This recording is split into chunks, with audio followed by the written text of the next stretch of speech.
मैं ये जानना चाहती हूँ कि दीक्षा गुरु दीक्षा जो गुरु देता है, उसके पीछे गुरु का क्या उद्देश्य होता है? शिष्य के पर्सपेक्टिव से तो मैं जानती हूँ गुरु दीक्षा का क्या मतलब है। हम कलयुग में जैसे शिष्य हैं, वो तो यही सोचते हैं कि चलो ठीक है, अनुष्ठान में जा रहे हैं, दीक्षा मिल रही है तो चलो ले लेते हैं। कुछ ऐसा भी सोच सकते हैं कि चलो हमारे जीवन के कुछ ऑब्स्टिकल अब गुरु जी को दे देते हैं 10-20%, या उनकी पूजा का कुछ लाभ हमें मिल जाएगा। तो प्रॉफिट देख के ही हम शिष्य गुरु दीक्षा की तरफ आगे बढ़ते हैं। बट गुरु दीक्षा का मतलब इतना छोटा नहीं हो सकता। गुरु दीक्षा का मतलब इतना मटेरियलिस्टिक नहीं हो सकता, जहां तक मेरी समझ में है। इसलिए मैं ये जानना चाहती हूँ कि एक गुरु का क्या उद्देश्य होता है किसी शिष्य को दीक्षित करने के पीछे, ताकि दीक्षा लेने से पहले हम हमारे कर्तव्यों और दीक्षा के प्रति हमारी पात्रता को हम समझ सकें। मेरा सेकंड क्वेश्चन है गुरुजी, कि पुराने समय से आज तक हमने जब भी देखा है कि दीक्षा जब भी गुरु देता है तो एक पात्रता देखकर या उसकी परीक्षा लेने के बाद ही योग्य कैंडिडेट को ही गुरु दीक्षा देते हैं। तो क्या हमारी बिना परीक्षा लिए हमें दीक्षा देना क्या सही है, या फिर आप हमें देखकर ही, या फिर किस तरीके से आप हमारी योग्यता का चयन करते हैं, हमारी पात्रता का चयन करते हैं? क्योंकि ये भी मैं समझती हूँ कि अगर किसी अयोग्य पर्सन को आप दीक्षित दे देते हैं, दीक्षा दे देते हैं, तो वो उसके लिए हानिकारक ही होता है। तो आप किस तरह से पात्रता का चयन करते हैं? क्या हम दीक्षा उत्सव तक पहुंचने से पहले जो हर्डल्स और प्रॉब्लम्स को हम फेस करते हैं, क्या वही हमारी परीक्षा होती है, या दीक्षा उत्सव के समय आप हमारी योग्यता को देखकर उस स्टेज की दीक्षा हमको देते हैं? जैसे कई प्रकार की दीक्षा होती है, मानस दीक्षा, शक्ति दीक्षा, मंत्र दीक्षा, अलग अलग तरीके से। दीक्षा लेने से पहले मैं इन सवालों को समझना चाहती हूँ, इन्हें जानना चाहती हूँ, इनकी पात्रता के बारे में और गुरु के उद्देश्य के बारे में भी जानना चाहती हूँ, ताकि दीक्षा लेने के बाद मैं अपने उत्तरदायित्वों को और कर्तव्यों को और अच्छे से समझ सकूं। अगर मेरा सवाल आपको उचित लगता है तो इसका मुझे जवाब दीजिएगा। Thank you. हमारे 3 तिथियों में दीक्षा उत्सव होते हैं। गुरु पूर्णिमा जो भी आषाढ़ मास में आती है, फिर कार्तिक पूर्णिमा जो 8 नवंबर को होगी, उसके बाद फाल्गुन पूर्णिमा जो मार्च में, होली से एक दिन पहले। ये होली वाला हमने बढ़ाया है, वरना 2 ही अवसरों पर होता था, और प्राय बहुत सारे गुरु घरों में सिर्फ एक ही दिवस पर, यानी गुरु दीक्षा, गुरु पर्व पर ही, जो अभी ये गुरु पूर्णिमा आ रही है, उस पर ही दिए जाने का विधान एक रहा है। देखिए, जहां तक मेरा उद्देश्य है और जो कार्य मैं कर रहा हूं, उस कार्य में आप प्राथमिक रूप से तो उसी समय उत्तीर्ण हो जाते हैं जिस समय आप मेरा चयन करते हैं, और आपका मुझे चयनित करने से पूर्व मैं आपका चयन कर चुका होता हूं। शिष्य नहीं जाता, गुरु ही जाता है शिष्य की तरफ। पहले विज्ञान ही जन्म लेता है, तब कोई विद्यार्थी उसकी तरफ अग्रसारित होता है। पहले विद्यालय ही खोला जाता है, तब फिर उसमें कुछ प्रशिक्षु और कुछ स्टूडेंट्स आकर के एडमिशन्स लेते हैं। तो पहले 5 साल पहले से, वैसे तो हम बहुत तरह से लगभग 15-20 सालों से इस कार्य को सक्रिय रूप से कर रहे हैं, और अगर इसको देखा जाए प्रत्यक्ष या अप्रत्यक्ष रूप से पिछले 30 सालों से ही कर रहे हैं। उससे पहले अगर मैं सक्रिय रूप से पत्रकारिता में भी था, तो लगभग आध्यात्मिक पत्रकारिता में ही कर रहा था मैं, और आध्यात्मिक पत्रिकाएं ही निकाल रहा था, और आध्यात्मिक लेखन ही कर रहा था, और उससे संबंधित बाकी चीजों में ही मेरा ज्यादा इन्वॉल्वमेंट था। तो मेरा उद्देश्य तो यह है कि आपका जीवन शांत हो जाए, आपका जीवन सुखी हो जाए, आपका जीवन निरोगी हो जाए, आपका जीवन निर्लिप्त हो, आपका जीवन सभी तरह से ऐसा हो जो श्रेष्ठ मानवीय मूल्यों को समर्पित हो। आप इस संसार में रहें तो इस संसार की शोभा को और अधिक बढ़ा सकें। आप इस समाज में रहें तो इस समाज की सुंदरता में और वृद्धि कर सकें। आप इस प्रकृति के वलय में अपने आप को समाहित करें, तो पूरी प्रकृति आपके ऊपर मुस्कुराए और आपको देख कर के परमात्मा भी धन्यवादी हों कि मैंने इस आत्मा का चयन मनुष्य योनि में करके अच्छा कार्य किया। मैंने उसको कोई ऐसा जलचर, थलचर, कोई पशु, पक्षी, कीट, पतंगा, मधुमक्खी, कोई ऐसा ऐसे पेड़-पौधा नहीं बनाया, इसको मनुष्य बनाया था। इसलिए बनाया था कि ये बाकी जगत के कल्याण में अपना योगदान दे सके, उस दिशा में ये आगे बढ़ने लगा है, तो परमात्मा अपनी कृति पर प्रसन्न होते हैं। आप कभी घर में जो महिलाएँ भोजन पकाती हैं, वो जो म्यूजिशियन हैं, जो म्यूज़िक का कंपोज़ करते हैं वो, जो टीचर हैं, जो कक्षाओं में पढ़ाते हैं वो, कुछ भी जो इंजीनियर हैं, जब वो किसी मशीन को सुधार देते हैं या किसी जो टेक्निकल ढंग से काम करते हैं वो, कोई सिविल इंजीनियर हैं, जब किसी अच्छी सड़क को, अच्छे पुल को बनाते हैं, उस पुल को बनने के बाद, कुछ भी ऐसा करने के बाद जिसमें सृजनात्मकता का उद्भव होता हो, जिसमें सृजनात्मकता का, क्रिएटिविटी का जन्म होता हो, उस क्रिएटिविटी को जन्म देने के बाद जो आपको प्रसन्नता का बोध होता है, वो आपके कार्य का एक उत्तम पुरस्कार है। पहले इसके प्रति चेष्टा बहुत अधिक थी समाज में। प्राय लोग अपने सेल्फ सैटिस्फैक्शन के लिए, स्वांत सुखाय के लिए अपनी आत्मा, अपना मन, अपने मस्तिष्क, अपना जीवन में अपनी मान प्रतिष्ठा और अपने संतोष के लिए किसी भी कार्य को निष्पादित किया करते थे। उनको उतना रुचि रस उसमें नहीं होता था कि इसकी एवज में हमें मिलेगा क्या, जितना रुचि रस इस बात में होता था कि क्या काम हमने ठीक किया, क्या काम की हमें प्रशंसा मिली, क्या हमारे काम को 10 लोग देख करके ये पूछते हैं कि किसने किया। ये एक बात थी, धीरे-धीरे समाप्त हो रही है। बहुत तेजी से बहुत सारे आयामों में विस्तार हुआ है, तो मानवीय मन भी तेजी से परिवर्तित हो रहा है। सामाजिक मीडिया, सोशल मीडिया के प्रभाव, ये आप ही के सवाल का उत्तर चल रहा है। आप सोचेंगे मैं कहीं और पहुंच गया, ना, ना, अभी आ रहा हूं मैं घूमकर। मैं थोड़ा पूरा बाड़े में घेर घार के बकरियों को फिर एक जगह ला करके फिर उन्हें चारा खिलाता हूँ, क्योंकि इधर-उधर घूमती रहेंगी तो फिर वो बात भी कहीं और जाएगी। तो अभी इससे लोग पृथक हो गए हैं। अभी बहुत ज़्यादा रुचि रुझान इस बात में नहीं है कि मैं देख रहा हूँ रोज़मर्रा के जीवन में कि आप किसी को कोई कार्य दीजिए, वो उस कार्य में औपचारिकता में अधिक सन्निहित है, बजाय उस कार्य के ग्रेटनेस को पैदा करने में। देखिए, शाहजहां के दिमाग में तो ये आता ही है कि मैं ताजमहल बनवा लूं, लेकिन अगर उसके कारिंदे ना होते, अगर वो नक्शा नवीस, वो आर्किटेक्ट, वो इंजीनियर, वो मिस्त्री राज, वो उस काम करने वाले समर्पित कर्मयोगी जिन्होंने 20 साल में पत्थर घिस-घिस के उस शानदार इमारत को खड़ा किया, तो ताजमहल कभी ना बन सकता होता। आदमी के दिमाग में तो विचार आया था, लेकिन विचार को मूर्त रूप देने वाले सहयोगी भी तो चाहिए थे। अगर सहयोगी ही ना होते तो कहाँ से बन पाता? उन सहयोगियों ने बिना किसी श्रेय और प्रेय की आकांक्षा के इस कार्य को निष्पादित किया, जो आज ताजमहल के रूप में या बड़ी-बड़ी बिल्डिंग्स हमारे यहाँ, बल्कि कैलाश मंदिर उससे भी कई गुना ज़्यादा है। अगर आप अजंता एलोरा की गुफाओं को विजिट करेंगे, मैंने देखा है उनको, अगर आप वहाँ जाएँगे महाराष्ट्र में, तो आपको पता चलेगा कि वहाँ एक कैलाश मंदिर है, जो मात देता है ताजमहल को भी। बहुत अद्भुत है। उस पर आर्किटेक्चर के ढंग से काम ही नहीं हुई, यूनेस्को ने उसको थोड़ा-सा एक नोटिफ़िकेशन करके अपनी कर्तव्यों की तीसरी कर ली है। वो ऊपर से नीचे की ओर बना है। पूरी दुनिया में एक इमारत है जो ऊपर से नीचे की ओर बनी है, वरना सारी इमारतें नीचे से ऊपर की ओर बनती हैं। तो अद्भुत एक कलाकृति है। तो मेरे कहने का मतलब ये था कि जब आप कोई भी कार्य अच्छा करते हैं, उस कार्य को अच्छा करने के बाद आपके अंदर एक संतोष का भाव आता है, एक शांति का भाव आता है, एक प्रसन्नता का भाव आता है, और आप अपने आप को एक अच्छा महसूस करते हैं, क्योंकि इसमें अप्रत्यक्ष रूप से आपकी ईगो भी कहीं न कहीं सैटिस्फाई हो रही होती है। सारे लेटर्स में जो आई है वो हमेशा कैपिटल में लिखा जाता है, थोड़ा-सा सिर खड़ा होकर के ही खड़ा होता है वो। बी बैठी रहेगी, सी बैठी रहेगी, डी बैठी रहेगी, आई जब आएगा तो खड़ा हो जाएगा। तो मतलब ईगो, आई मतलब मैं। तो मैं का मतलब ये है कि मैं संतोष कैसे प्राप्त करता है? जब वो कुछ ऐसा करता है जो बियॉन्ड द इमेजिनेशन हो जाए, जो उसकी सामर्थ्य से बाहर का हो, जो उसकी क्षमता से बाहर का हो, जो सामर्थ्य से परे जा करके उसको अतिक्रमित करके आप कुछ अच्छा कर लें, तो आप प्रशंसा के पात्र हो जाते हैं। अब पर वहां पहुंच जाइए जहां से शुरू हुई।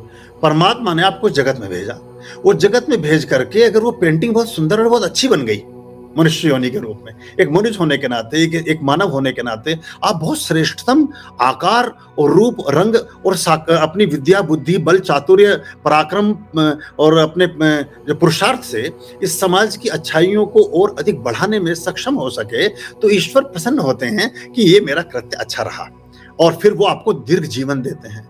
आपको दीर्घायु बनाते हैं, आपको निरोगी बनाते हैं, आपको सुख संपत्ति को भोगने वाला बनाते हैं। आपके जीवन में धन का आगमन बढ़ना शुरू होता है, आपके जीवन में यश का आगमन बढ़ना शुरू होता है, आपके जीवन में अच्छे सुखों के जो आधार हैं, चाहे वो संबंधों के रूप में हों, चाहे वो वस्तुओं के रूप में हों, चाहे वो प्रसादों के, भवनों के और मकानों के रूप में हों, चाहे वो वाहनों पर, जो भी चीज़ आपको लगता है कि मेरे लिए सुखकर प्रीतिकर है, मेरे कार्य में, मेरे किए जाने वाले रोज़मर्रा के जीवन में मेरे इन कामों को मदद देने वाली है, जिससे मुझे कंफर्ट फील होता है, उनकी वृद्धि करते चले जाते हैं।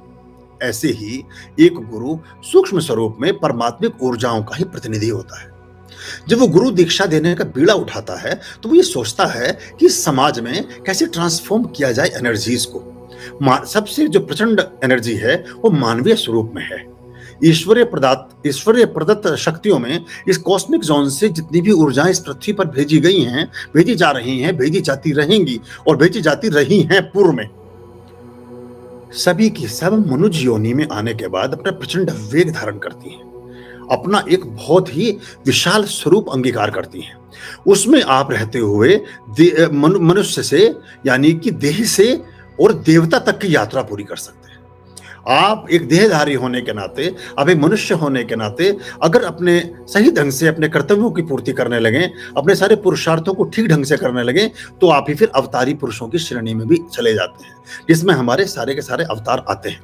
तो गुरु ये सोचता है कि इस समाज को, इस जीवन को, चूंकि उसने सभी चीजों को पार जाकर के देखा होता है, गुरु सभी तरह की संभावनाओं को अतिक्रमित करता है, उन बाउंड्रीज के परे चला जाता है, और वो काल दृष्टा भी होता है, युग दृष्टा भी होता है, समय को देखने वाला होता है। तो जब वो समय को देखता है तो समय के पार की चीजों को देख लेता है। ऐसा समझिए जैसे आज आप धनोपार्जन में ही लगे हुए हैं, कोई भी समाज के लोग, सामान्य बात है और सभी लोग लगे रहते हैं, कोई बुरी बात नहीं है। लेकिन गुरु को पता चल जाता है कि धनोपार्जन को करने के बाद क्या होगा, आपके जीवन में भी क्या होगा, उसके स्वयं के जीवन में भी क्या होगा। अगर वास्तविक अर्थों में कोई व्यक्ति गुरु है, संबुद्ध रहस्यदर्शी है, तो वो आपके जीवन के भूत, वर्तमान और भविष्य, इन तीनों कालों को बहुत ही स्पष्ट ढंग से देखता है। फिर वो ये भी देखता है कि आपके जीवन में जो आने वाले कष्ट हैं, उनको किस तरह से काटा जा सकता है, उन कष्टों को किस तरीके से मिटाया जा सकता है। इन कष्टों को मिटाने में जो ऑपरेशंस किए जाते हैं, कि बिल्कुल मेडिकल साइंस की तरह ही काम करते हैं। जैसे एक डॉक्टर ग्लव्स पहनता है, मास्क लगाता है, अपना एक वस्त्र धारण करता है, फिर उसके बाद जो ऑपरेशन करते हैं उसके ऊपर छींटे आते हैं, सब चीजें आती हैं, और कभी कभी वो इन्फेक्टेड भी हो जाते हैं। कोरोना कोविड में बहुत सारे डॉक्टर्स इसलिए परमात्मा को प्राप्त हो गए कि वो उस वायरस के इन्फेक्शंस के शिकार हो गए, इन्फेक्टेड हो गए। ऐसे ही बहुत सारे गुरु भी, जिनमें आदि शंकराचार्य से लेकर के बहुत सारे गुरु रहे हैं, कि जब आप बहुत सारे लोगों के जीवन के कार्यकलापों की कटिंग में लगते हैं, तो उनके कुछ प्रक्षेपण आपके ऊपर भी आने लगते हैं। जब आप किसी के बहुत सारे ऐसे असाध्य कष्टों को काटते हैं, जो 4 या 5 या 10 योनि में जाकर के पूरे होने थे, नहीं 1000 वर्ष की अवधि में जब आप 10 जन्म ले चुके होते, उन 10 जन्मों में जाने के बाद आपके वो कार्य कट सकते होते, तो आप उनको एक ही जन्म में जब काटते हैं, तो उसके कुछ कुछ छोटे छोटे अंश गुरुओं पर भी चले जाते हैं, और गुरु दीक्षा के बाद इसकी गति और तीव्र हो जाती है। तो हमें गुरुओं का जो एक उद्देश्य होता है, सदगुरुओं को यही होता है कि आपका जीवन अच्छा और बेहतर हो जाए। अब देखिए, बुद्ध हैं, बुद्ध संबुद्ध हो जाते हैं, एनलाइटमेंट को उपलब्ध हो जाते हैं, कुछ बोलते नहीं हैं। 3 दिन हो गए, सारे देवी देवता उनके आसपास फूलों की बारिश कर रहे हैं। पूरा वृतांत आता है इसका सुत्त निपात में और धम्मपद में। वो कहते हैं कि महाराज, अब आप नहीं बोलेंगे तो बोलेगा कौन? तो आपको तो सब, उनको तो सब उपलब्ध हो ही गया था, वो तो परम बोधि को उपलब्ध हो ही गए थे। जब महावीर हो, बुद्ध हो, कृष्ण हो, कबीर हो, जितने भी हमारे संबुद्ध रहस्यदर्शी हुए हैं, उन्होंने कहा कि आपको तो सब कुछ मिल ही गया, अब आप चुप क्यों? तो बोले, मुझे जब प्राप्त हो ही गया, ना मेरे लिए कोई प्रश्न शेष है, ना मेरे लिए कोई उत्तर शेष है, ना मुझे कुछ जानना शेष है, और ना ही मुझे कुछ बताना शेष है। तो फिर वो कहते हैं, अगर आप ही चुप हो जाएंगे तो मानवता का कल्याण कैसे होगा? और फिर बुद्ध, जितना बुद्ध बोले इतना कोई बोला भी नहीं, और जितने बुद्ध शांत हुए इतना कोई शांत भी नहीं रहा, जितने मौन में बुद्ध रहे इतना कोई मौन में भी नहीं रहा, और जितना उन्होंने बोला है इतना कोई बोला भी नहीं है। तो क्या होता है फिर, जब आपको इसका स्वाद लग गया, परम सुख का, परम सत्य का, परमात्मा का, है ना, जब परम आत्मा का, यानी एक तो आत्माएं, सामान्य आत्माएं हैं, एक ऐसी आत्मा जो परम आत्मा है, जिसके छोटे छोटे अंश टूट करके फिर सूक्ष्म आत्माओं के रूप में जगत में विस्तारित होते हैं। अपने कर्म की योनि के आधार पर, अपने कर्म के आधार पर हम अधोगति को या ऊर्ध्वगति को, या तो नीचे गिरते हैं, पतन को जाते हैं, या हम विकास को या प्रगति को और अच्छे जीवन की उपलब्धि को की तरफ अग्रसरित होते हैं, उसको उपलब्ध होता है। तो ऐसी स्थिति में फिर उनके सबके जीवन को नैया को पार लगाना, उनके सबके जीवन को उस अच्छाई के बारे में प्रेरित करना ही एक सद्गुरु का सच्चा उद्देश्य होता है। और उसमें फिर बहुत सारी टेक्निक्स काम आती हैं, उन्हें बहुत सारी चीजें काम आती हैं। अप्रिया माहेश्वरी आज आई थी, वो बता रही थी कि मैंने 2 दिए लगाए, बस उससे मेरे जीवन में आमूल-चूल परिवर्तन हो गया। सिर्फ 6 महीने में बहुत सी बातें उन्होंने शेयर की। ऐसे आप सभी हैं। जहां तक बात रही पात्रता की, ऐसा नहीं है। पात्रता का पता चलता है, और पात्रता हमें तो 2 मिनट में पता चल जाता है। आप एक हेलो बोलते हैं, उससे हमें आपके सब चीजों का पता चल जाता है। आप यहाँ जो संदेश लिख रहे हैं ना, इससे मुझे आपके पूरे भूत भविष्य वर्तमान सबका ज्ञान हो जाता है। आप किस मनस्थिति में हैं, आप कैसे व्यक्ति हैं, आप क्यों ये लिख रहे हैं, इसके पीछे आपका क्या होती है। ये दूसरा संकट है, गुरुओं का दुख है एक्चुअली ये। तो ये कभी-कभी बड़ा परेशान भी करता है कि मेरे पास बहुत सारे लोग आते हैं, वो बहुत बड़ी-बड़ी बातें करते हैं, और मुझे देखकर लगता है कि अभिनय कर रहे हैं ये। मुझे तरस आता है उनके ऊपर। फिर भी मैं हाँ करता रहता हूँ, क्योंकि मानवीय जीवन ऐसे ही चलता है। अभी उन्हें शीशा दिखा दूँगा तो वो तो बिल्कुल मूर्छित हो जाएँगे। लेकिन मुझे पता होता है कि 2-4 महीने बाद ये अभिनय इनका धुल जाएगा। और फिर जब रंग-रोगन धुल जाता है तो आप जानते ही हैं कि कितनी सजी-धजी दुल्हन अगर बारिश में निकल जाए, तो जब जनवासे तक पहुँचेगी तो फिर समझ में आ जाएगी कैसी थी। वैसे ही हो जाता है। तो फिर वो 2-4 महीने बाद उसका असली स्वरूप सामने आ जाता है। तो इसमें बहुत सारी आप में से बहुत सारे लोगों ने सालों साल मुझे सुना है। 6-6 महीने, 1-1 साल, 2-2 साल से आप मुझे सुन और समझ और देख रहे हैं, और बहुत सारे कसौटियों पर तो आप मुझे पहले कसते ही रहे, मुझे पहले घिसते ही रहे। नहीं, अच्छा नहीं, उनके जैसे हैं। नहीं, उनसे थोड़े से अलग तो हैं। अच्छा नहीं, वो, और नहीं, इनके जैसे नहीं, अब ये उनके जैसे हैं। अच्छा नहीं, उनके जैसे नहीं, अच्छा ये आगे जाने वाले टाइम में ना उनके जैसे हो जाएंगे। अभी इनके, उनके, मन के, फन के। अब ये आपका काम। मेरा काम तो, जिनका काम है वो अहले सियासत जाने, जिनका काम है वो अहले सियासत जाने, मेरा पैगाम मोहब्बत है जहां तक पहुंचे। तो मैं आपके जीवन को माधुर्य से घोलना चाहता हूं, आपके जीवन को श्रेष्ठ और अच्छा बनाना चाहता हूं।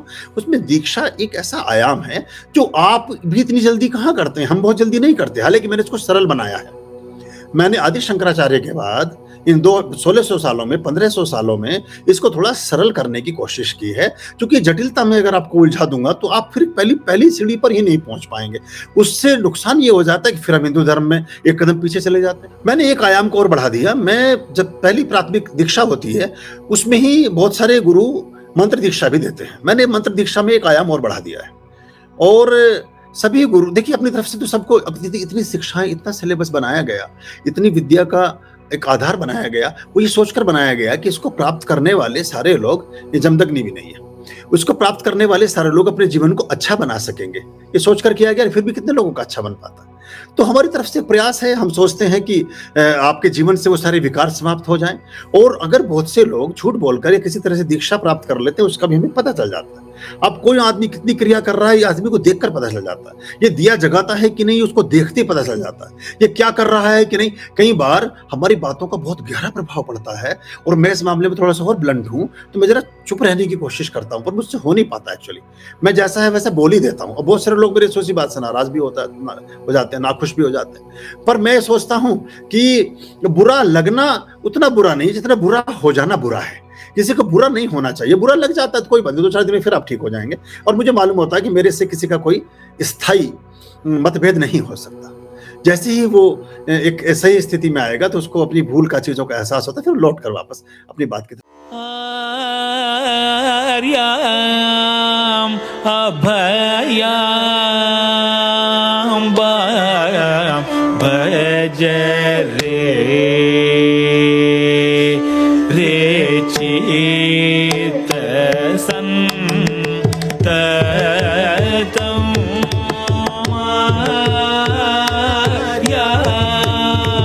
अभयाम